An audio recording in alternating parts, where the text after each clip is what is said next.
Hello everyone, welcome to PharmaRx YouTube channel. PharmaRx के YouTube educational channel पे आपका स्वागत है। आज के वीडियो लेक्चर में हम डिटेल में स्टडी करेंगे हैपामर्ज इंजेक्शन के बारे में। तो हम सीखेंगे ये इंजेक्शन के बेसिक यूज़ के बारे में कि कौन से अलग अलग मेडिकल कंडीशंस के अंदर हैपामर्ज इंजेक्शन जो है वो यूज़ किया जाता है। साथ ही जानेंगे उसके डोज के बारे में कि कितने डोज में ये हैपामर्ज इंजेक्शन यूज़ किया जाता है।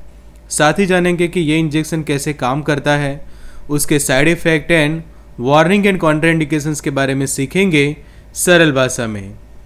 तो शुरू करते हैं आज का लेक्चर और सीखते हैं हैपामर्ज इंजेक्शन के बारे में। Expert lecture by Amar sir, assistant professor and founder of PharmaRx. Thank you for being PharmaRx family. Updated रहिए फार्मा नॉलेज के साथ, एक्सेस करिए disease and medicine related course PharmaRx की ऐप पर, वो भी अफोर्डेबल प्राइस में 1 साल तक। और जहां आप सीखे अलग अलग दवाइयों के बेसिक यूज़ के बारे में, उनके dose, side effect, warning and contraindications, वो भी 1 साल तक अफोर्डेबल प्राइस में। तो अभी डाउनलोड कर लीजिए एप्लीकेशन फार्मरक्स की, जो एंड्रॉयड एप्लीकेशन है गूगल प्ले स्टोर पे, Apple iPhone FA app store पे, या फिर 9016312020 नंबर पे आप हमें व्हाट्सएप कर सकते हैं। तो Android user Android app download करें, आईफोन यूज़र ऐप स्टोर से। लिंक आपको डिस्क्रिप्शन बॉक्स के अंदर मिल जाएगी। तो अब सीखते हैं हैपामर्ज इंजेक्शन के बारे में। तो ये इंजेक्शन ऐसे क्लास का मेडिकेशन हम कहेंगे कि जिसके अंदर एमाइनो एसिड्स जो है वो प्रेजेंट है, और ये जो है वो हेल्थ एंड वेलनेस के लिए यूज़ किया जाने वाला इंजेक्शन है। तो उसके कंपोजिशन में हम देखें तो एमिनो एसिड उसके अंदर प्रेजेंट है, और L ornithine and L aspartate amino acid इसके अंदर जो है वो प्रेजेंट है। उसके मैन्युफैक्चरर्स की हम बात करें तो वो है विन मेडिकेयर प्राइवेट लिमिटेड, उसके मैन्युफैक्चरिंग। तो यहाँ पे लेबल देखते हैं हम। तो लेबल पे आप देखो कि यहाँ पे लिखा है कि L ornithine and L aspartate.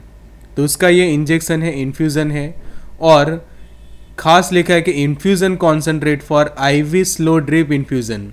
मतलब कि ये इंजेक्शन कभी भी डायरेक्टली वेन में नहीं दिया जाता, प्रॉपर डाइल्यूशंस करने के बाद ही ये इंजेक्शन को दिया जाता है। तो आगे हम सीखेंगे कि किस तरह से उसके प्रॉपर डाइल्यूशंस तैयार होते हैं, और कैसे आप ये इंजेक्शन को डाइल्यूट करते हैं, कौन से IV फ्लूइड के साथ उसको मिक्स किया जाता है। तो वो सभी चीज़ों को आगे सीखते हैं डिटेल में। तो विन मेडिकेयर प्राइवेट लिमिटेड के बारे में हम जानें तो ये एक इंडियन फार्मास्यूटिकल कंपनी है, और काफ़ी फास्ट ग्रोइंग फार्मास्यूटिकल कंपनी हम कह सकते हैं, कि जो 1980s से जो है वो हेल्थ केयर बिजनेस के साथ जुड़े हैं। और उसका जो हेड क्वार्टर्स की हम बात करें तो न्यू दिल्ली में, कि न्यू दिल्ली में विन मेडिकेयर प्राइवेट लिमिटेड का हेड ऑफिस है। आगे मेडिकेशन के कंटेंट के बारे में सीखे तो L ornithine and L aspartate 5 milligram जितना ये इंजेक्शन के अंदर प्रेजेंट है।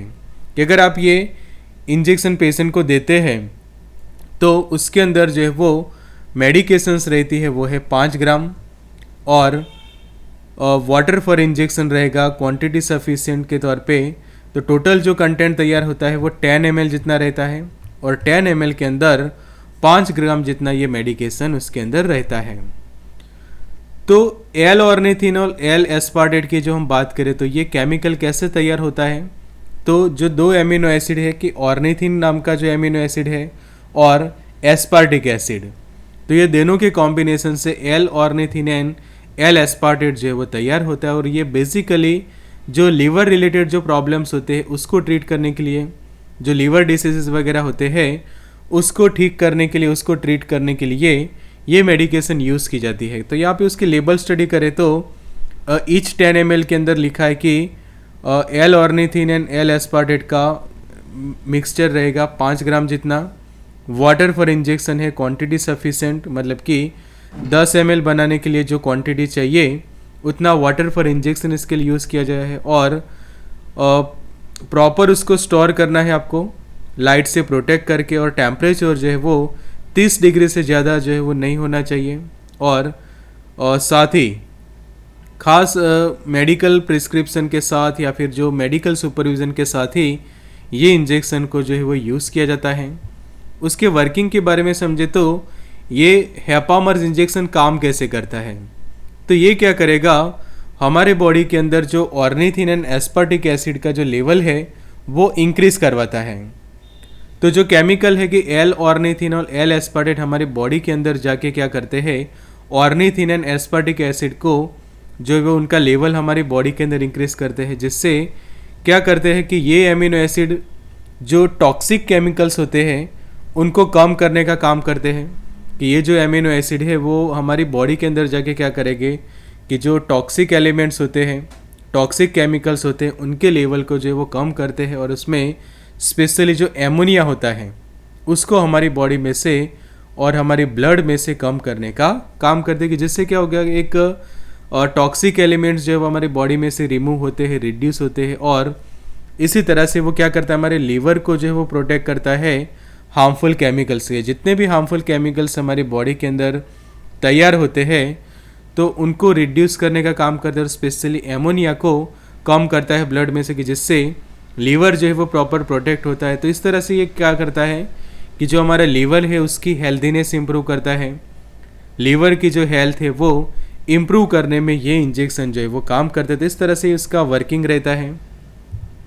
आगे उसके यूज़ के बारे में देखें तो कौन से अलग अलग मेडिकल कंडीशन में ये इंजेक्शन यूज़ किया जाता है, तो जो लीवर डिसीज़ जो होते हैं उसमें यूज़ किया जाता है। फिर लीवर साइरोसिस का जो प्रॉब्लम होता है उसमें भी ये इंजेक्शन जो है वो यूज़ किया जाता है। तीसरी कंडीशन हम देखें तो हेपेटाइटिस के अंदर भी ये इंजेक्शन यूज़ किया जाता है। जॉन्डिस के इलाज में भी यूज़ किया जाता है। लीवर के हेल्दीनेस के लिए भी ये इंजेक्शन यूज़ किया जाता है। फिर जो जितने भी लीवर रिलेटेड प्रॉब्लम होते हैं, अगर किसी का लीवर डैमेज हुआ है किसी बीमारी के कारण, तो सभी कंडीशंस में ये इंजेक्शन जो है वो लीवर की हेल्थ बढ़ाने के लिए जो है वो यूज़ किया जाता है, उसके इलाज में यूज़ किया जाता है। उसके रूट के बारे में हम समझे तो ये इंजेक्शन जो है वो इंट्रावेनस रूट से दिया जाता है। तो ये खास ध्यान रखें कि जो वेन के अंदर ये इंजेक्शन जो है वो दिया जाता है प्रॉपर एक्सपर्ट्स के द्वारा, और डायल्यूशंस भी किया जाता है उसको पेशेंट को देने से पहले। तो ये खास ध्यान रखें।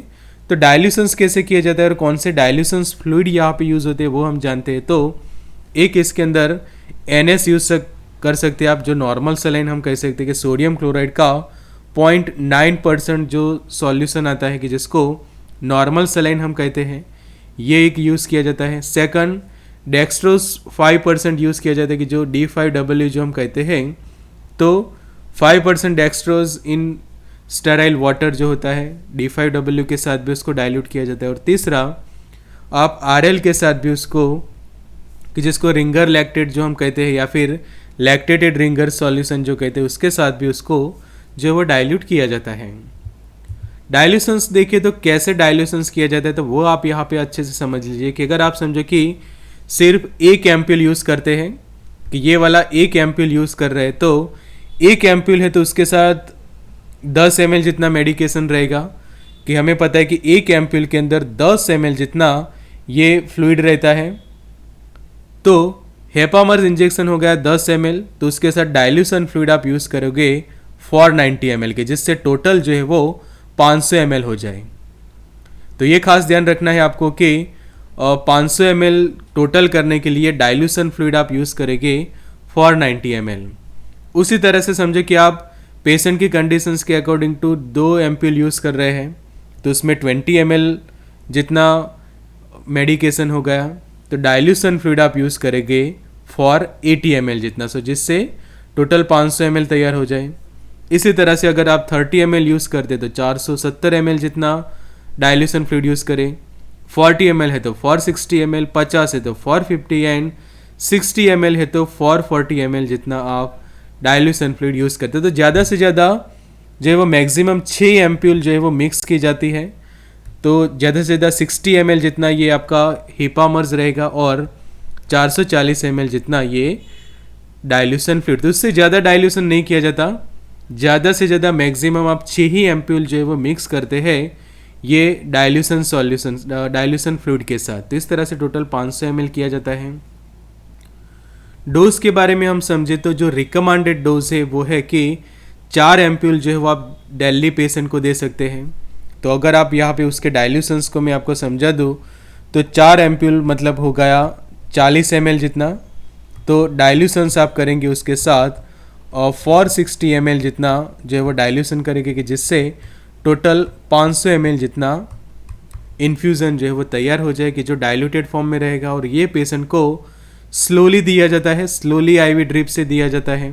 और अगर कोई सीवियर केस है तो सीवियर केसेस के अंदर ये जो इंजेक्शन की हम बात करें तो सीवियर केसेस में आप ज़्यादा से ज़्यादा 8 एम्प्यूल्स भी यूज़ कर सकते हैं। 8 एम्प्यूल्स मतलब कि मेडिकेशन हो जाएगी 80 ग्राम पर डे, और मिनिमम आप 20 ग्राम्स दे सकते हैं पर डे, वो भी 24 आवर्स पे। तो अगर आप 8 जितनी एम्प्यूल यूज़ करते तो वो डिवाइडेड डोज में कर दीजिए कि 2 अलग अलग टाइम पे आप यूज़ करें, वो भी 12 आवर्स के टाइम इंटरवल के ऊपर। कि एक डाइल्यूशंस आपने इस तरह से बना लिया है 40 प्लस 460 ml। तो ये जब आप देते हैं 4 एम्प्यूल वाला तो उसके एग्जैक्ट 12 घंटे के बाद दूसरा जो है वो 40 प्लस 460 ml जो है वो यूज़ कर सकते हैं, कि जो कुछ सीवियर केसेस में होते हैं। वरना आप एक ही बार में ये 40 प्लस 460 वाला डाइल्यूशन जो है वो पेशेंट को दे सकते हैं। आगे उसके इन्फ्यूज़न रेट की हम बात करते हैं। इन्फ्यूज़न रेट क्या होना चाहिए, तो इन्फ्यूज़न रेट आपको सेट करना रहता है 5 ग्राम पर आवर, मतलब कि पेशेंट की बॉडी के अंदर हर 1 घंटे पे 5 ग्राम जितना मेडिकेशन जो है वो होना चाहिए। तो आप यहाँ पे समझो कि 4 एम्प्यूल्स आप देते हैं 20 ग्राम जितना है, तो वो जो ड्रिप है वो 4 आवर तक चलनी चाहिए, कि 1 घंटे में 5 ग्राम जितना ड्रग, तो 4 घंटे में 20 ग्राम जितना ड्रग पेशेंट की बॉडी के अंदर एडमिनिस्ट्रेड होगा। और डाइल्यूशन को जैसे मैंने अभी आपको बताया था कि ज़्यादा से ज़्यादा 6 एम्प्यूल ही आप मिक्स करें, कि जब भी डाइल्यूशंस करते हैं 500 ml के अंदर, तो उसके लिए इस तरह से हो जाता है कि 60 ml प्लस 440 ml जो है वो डाइल्यूशन फ्लूइड लिया जाता है, कि जिससे 500 ml का इन्फ्यूज़न तैयार हो जाए पेशेंट को ड्रिप देने के लिए। तो ये हो गए उसके डोज की स्टडी, रूट एंड डाइल्यूशंस की स्टडी। अब समझते हैं उसके साइड इफ़ेक्ट। तो ये जो हेपामर्स का जो इंजेक्शन है वो जनरली सेफ माना जाता है, बहुत ही माइनर साइड इफ़ेक्ट ये प्रोड्यूस करता है। तो कई बार जो इंजेक्शन की जो साइट होती है वहाँ पे रिएक्शंस पेशेंट को देखने को मिलती है, जैसे कि अगर यहाँ पे जो है इंजेक्शन यहाँ पे इस वेन में समझो कि पेशेंट को दिया गया है, तो आप यहाँ पे देखो कि ये वाला जो पोर्शन है वहाँ पे आपको जो देखने को मिलेगा सूजन देखने को मिलेगी। तो कई बार पेशेंट्स क्या फील करते हैं, पेन फील करते हैं कि यहाँ पे इंजेक्शन दिया है तो उनको वहाँ पे पेन होगा, दर्द होगा। सेकंड हम देखें तो स्वेलिंग, कि जैसे सूजन आ गई है यहाँ पे एरिया में, तो सूजन देखने को मिल सकती है। तीसरा आप जो है वो यहाँ पे रेडनेस भी देख सकते हैं, कि जो रेडनेस हो गई है तो ये भी एक देखने को मिल सकते हैं। और चौथा, कुछ केसेस के अंदर वहाँ पे कुछ पेशेंट्स को इचिंग होती है, खुजली जैसा होता है, तो ये कुछ साइड इफ़ेक्ट्स डेवलप होते हैं। दूसरे कुछ रेयर साइड इफ़ेक्ट्स की हम बात करें तो कुछ लोगों को नॉजिया वॉमिटिंग हो जा सकता है, कि उल्टी हो जाती है, जी घबराता है, बेचैनी फील होती है। कुछ लोगों को डायरिया हो जाते हैं, मतलब कि दस्त जैसा फील करते हैं, फ्लैटुलेंस जैसा फील करते हैं, कि जो गैस वगैरह ब्लोटिंग जैसा होना, स्टमक में पेन मतलब कि पेट दर्द जैसा फील करते हैं, अपने लिम्स मतलब कि जो हाथ पैर वगैरह हमारे होते हैं वहाँ पे दर्द कुछ लोग महसूस करते हैं। और कुछ केसेस के अंदर ऐसे एलर्जिक रिएक्शंस जो है वो डेवलप होती है उनके बॉडी के ऊपर। तो ये एलर्जिक रिएक्शंस तभी होती है कि अगर आपको एलर्जी है ये इंग्रेडिएंट्स की, कि जो हेपामर्स के अंदर यूज़ किए जो एमिनो एसिड्स है उसकी समझो कि एलर्जी है, तो ये हो सकता है। तो वार्निंग्स क्या रहेगी कि अगर आपको ऐसे एलर्जिक रिएक्शंस आपकी बॉडी के ऊपर डेवलप हो जाते हैं हेपामर्स इंजेक्शन को लेने के बाद, तो तुरंत उसको लेना बंद कर दीजिए या फिर ये मेडिकेशन को यूज़ ना करें। सेकंड, कोई भी सीरियस साइड इफ़ेक्ट्स डेवलप हो रही है ये इंजेक्शन को लेने के बाद, तो तुरंत उसको लेना बंद कर देना चाहिए।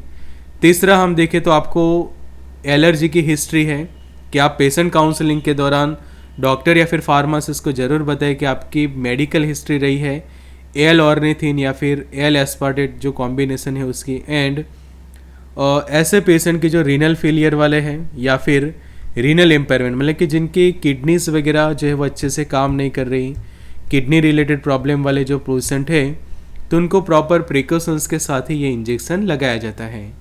तो ज़रूरी से प्रॉपर पेशेंट काउंसलिंग होना चाहिए, पेशेंट के साथ बातचीत होनी चाहिए, या फिर जो भी पेशेंट को ऐसे कुछ प्रॉब्लम है तो वो ज़रूर से डॉक्टर या फार्मासिस्ट के साथ डिस्कस करें ये इंजेक्शन को लेने से पहले।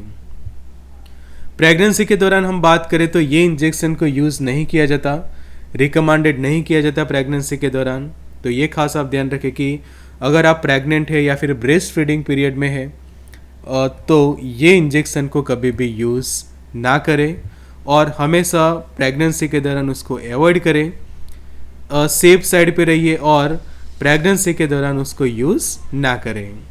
तो जैसे यहाँ पे हमने सीखा हेपामर्ज इंजेक्शन के बारे में, ऐसे ही सीखे और दवाइयों के बारे में, उनके basic use, dose, side effects, warning, contraindications, 1 साल तक अफोर्डेबल प्राइस में, वो भी सरल भाषा में फार्मारॉक्स के मोबाइल एप्लीकेशन के ऊपर।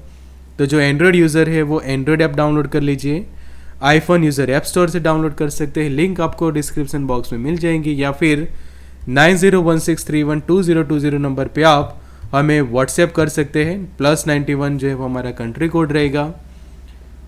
तो study material, test series and video lecture के लिए डाउनलोड करें एप्लीकेशन फार्मारॉक्स, लिंक आपको डिस्क्रिप्शन बॉक्स में मिल जाएगी। Good luck and all the best.